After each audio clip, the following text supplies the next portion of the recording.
The Freeway Phantom is a media epithet for an unidentified serial killer who was active in Washington, D.C. from April 1971 through September 1972. Murders. Carol Denise Spinks. On the evening of April 25, 1971, 13-year-old Spinks from Southeast was sent by an older sister to buy groceries at a 7-Eleven located a half-mile away from her home, just across the border in Maryland. On her way home from the store, Spinks was abducted. Her body was found 6 days later at 2:46 p.m. behind St. Elizabeth's Hospital on a grassy embankment next to the northbound lanes of I-295, about 1,500 feet south of Suitland Parkway. Examination revealed she had been both physically and sexually assaulted and strangled, was dressed but missing her shoes, and had only been killed a few days previously. Darlenia Denise Johnson. On July 8, 1971, Johnson, 16, from Congress Heights was abducted while en route to her summer job at Oxon Hill Recreation Center. One witness reported having seen Johnson in an old black car, driven by an African-American male, shortly after her abduction.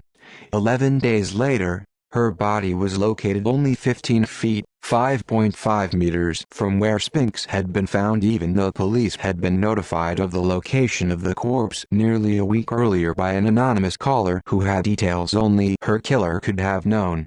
By that time, Johnson's body, again dressed but without her shoes, was far too decomposed to determine the cause of death or if she had been sexually assaulted, but law enforcement was able to find evidence of strangulation.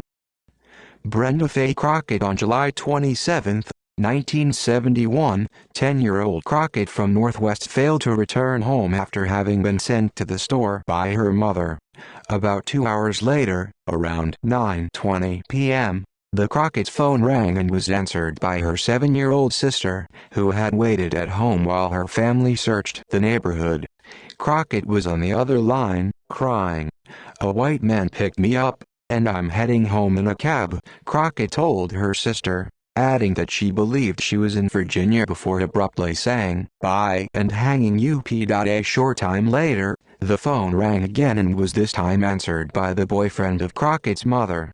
It was Crockett again, and she merely repeated what she'd said in the last telephone call, adding, "Did my mother see me?" and indicating she was alone in the house with a white male. The boyfriend asked her to have the man come to the phone. Heavy footsteps were heard in the background and Crockett said, "I'll see you," and hung up. Authorities quickly concluded that Crockett likely called her home at the behest of the killer, who fed her inaccurate information in order to buy the necessary time to perpetrate the crime, and to hamper the investigation. At 5:50 a.m. the next day, a hitchhiker discovered Crockett's shoeless body in a conspicuous location on U.S. Route 50, near the Baltimore-Washington Parkway in Prince George's County, Maryland. She had been raped and strangled, and a scarf was knotted around her neck. Nenemoshia Yates. 12-year-old Yates was walking home around 7 p.m. from a Safeway store in Northeast on October 1, 1971, when she was kidnapped, raped, and strangled. Her body was found within 3 hours of her abduction, just off the shoulder of Pennsylvania Avenue in Prince George's County, Maryland. As with the other cases, her shoes were missing and unidentified green fibers would also be found on her clothing. A witness apparently saw her getting into a blue Volkswagen, and although investigated, the lead led nowhere. It was after this murder that the Freeway Phantom moniker was first used in a Daily News article describing the murders. Brenda Denise Woodard. After having dinner with a high school classmate on November 15, 1971, Woodard, 18, from Baltimore boarded a city bus around 11:30 p.m. to return to her Maryland Avenue home. Approximately 6 hours later, a police officer discovered her body, which had been stabbed multiple times and strangled, in a grassy area near Prince George's County Hospital, along an access ramp to Route 202 from the Baltimore-Washington Parkway. Unlike the other victims, she was still wearing her shoes, and a coat had been placed over her chest. One of its pockets contained a note from the killer. "This is tantamount to my insensitivity, sick to people, especially women. I will admit the others when you catch me if you can bang Freeway Phantom." Based on handwriting samples, authorities surmised that the note, written on paper cut from the victim's school notebook, had been dictated to and handwritten by Woodard. They also speculated that, given the absence of indications of duress in the writing, apart from evidence of dysgraphia, she may have known her kidnapper. Diane Denise Williams, the Phantom's final victim, was claimed almost a year later, on September 5, 1972. A 17-year-old Ballou High School senior, Williams cooked dinner for her family and then visited her boyfriend's house. She was last seen boarding a bus at 11:20 p.m. near his house. A few hours later, her strangled body was discovered dumped alongside I-295, just south of the district line. As with other victims, her shoes were missing, but no signs of sexual assault were found, although traces of semen, assumed to be from the boyfriend, were found. Investigation. The Freeway Phantom case has seen a myriad of investigators and garnered much interest over the years. Numerous investigative tips came from the general public by a telephone hotline operated by the Metropolitan Police Department of the District of Columbia, MPDC, and information also came by way of the mail. All these leads were investigated to their logical conclusion. Some leads were easily proven not to be viable, while others required substantial investigation. The investigation was conducted by a law enforcement task force that included detectives from the MPDC homicide and sex squads, investigators from Prince George's County and Montgomery County, Maryland, Maryland State Police, and the Federal Bureau of Investigation, FBI. Common practice at the time was that case files at MPDC detective divisions were retained by the detectives assigned to the case. As a result, the Freeway Phantom case files are now incomplete. Some have been discarded entirely and others are incomplete, with pages or articles of evidence having been lost, along with their associated notes, and all the primary or task force investigators have either long retired or are deceased. With current evidence and any information of the case from when it happened, no leads produced sufficient evidence for prosecution. This case, which has been closed and opened a number of times over its history, is currently open as a cold case in the MPDC Homicide Division. A reward of $150,000 remains open as well. Suspects. Green Vega rapists. Among those individuals considered suspects were members of a gang known as the Green Vega Rapists. Members of this gang were collectively responsible for numerous Washington, D.C. and surrounding Maryland vicinity rapes and abductions that occurred near the Washington Beltway. Logical investigation and intimate knowledge of the modus operandi of the Green Vega gang brought them to the forefront. The Green Vega gang members were individually interviewed by MPDC homicide detectives Fickling, Irving, and Richardson at Lorton Prison in Virginia, where the gang members were serving sentences in conjunction with the successful prosecutions of those crimes in the Superior Court of the District of Columbia. During these interviews, one gang member initially implicated another gang member, who he said told him he was involved and gave information as to one of the Beltway homicides. This particular inmate was also serving a sentence at Lorton Prison for the Green Vega convictions. The inmate being interviewed stipulated that he would provide the information only if he could remain unidentified, which was agreed upon. He identified the man who gave him the information, the date and location of the crime, and signature detail which was not provided to the public, but which was known only to the perpetrator and to detectives. That signature information was correct.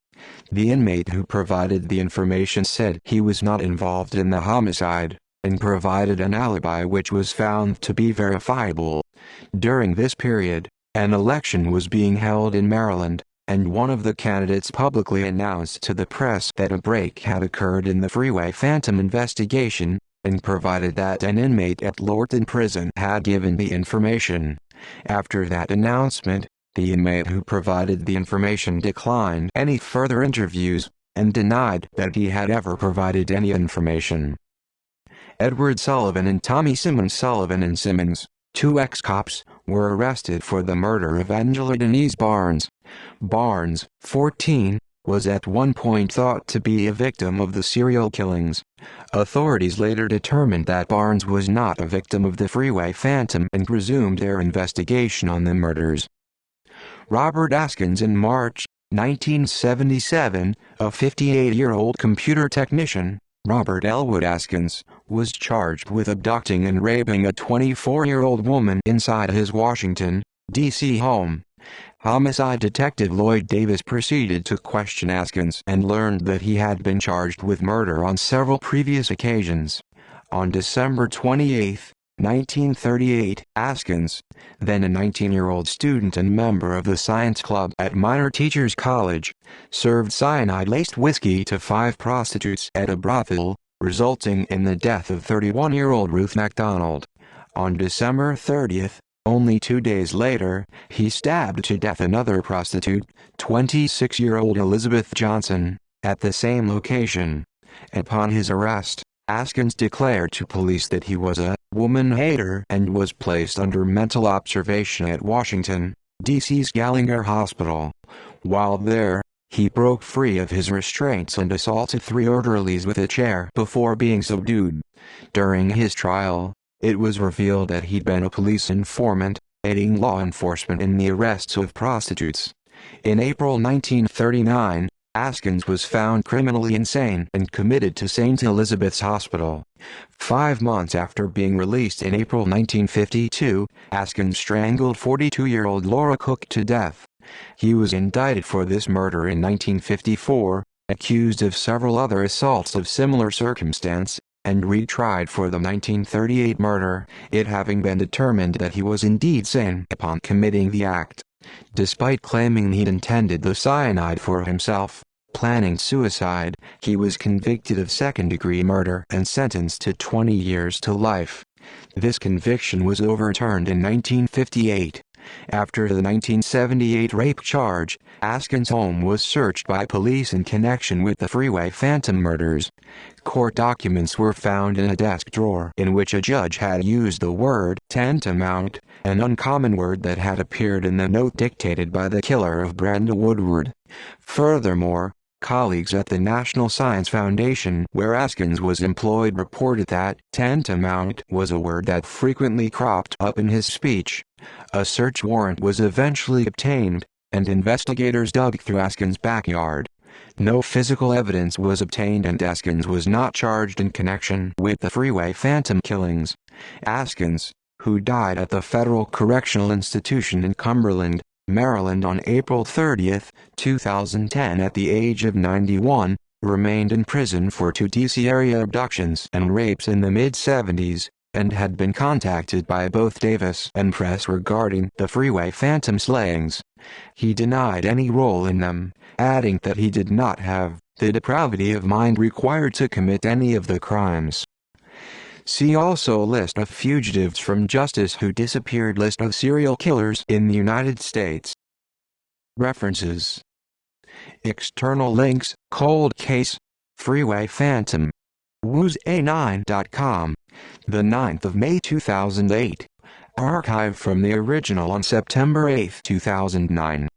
Wanted poster up to $150,000 reward, Freeway Phantom murders. Washington, D.C. Metropolitan Police Department. Archive from the original PDF on the 15th of April 2012. Retrieved the 16th of April 2012. Maps of the crimes. Case File True Crime Podcast. August 2019.